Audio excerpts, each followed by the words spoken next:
وعلیکم السلام جناب. میں ہوں مرزا شفیق، وائس آف جموں کشمیر پر پروگرام سچ کے ساتھ. ناظرین، میرے مہمان حسب روایت حسب معمول چیئرمین متحدہ کشمیر پیپلز نیشنل پارٹی سردار شوکت علی کشمیری ہیں. میرے پروگرام کا جیسے میں نے آپ سب سے بات ہے کہ سچ ہے، اور سچ کہنا، سچ سننا، سچ بولنا، سچ کا ساتھ دینا ایک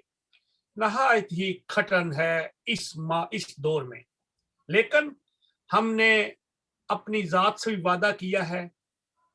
کہ ہم سچ کا ساتھ دیں گے، سچ کے ساتھ استقامت کے ساتھ کھڑے ہوں گے، اور یہ بھی ایک انسانیت کی معراج ہے. پروگرام شروع کرنے سے پہلے چند باتیں اپنے ناظرین کے گوش و گزار کرنا چاہتا ہوں، اور اپنے مہمان کو خوش آمدید کہنے سے پہلے کہ مملکت خداداد، جس کو آج موجودہ 21ویں صدی میں ریاست مدینہ کہا جاتا ہے، وطن عزیز کی کشتی ڈاواں ڈول بھی ہے. حالات 1971 سے بھی زیادہ خراب ہوتے نظر آتے ہیں. 16/8/71 سے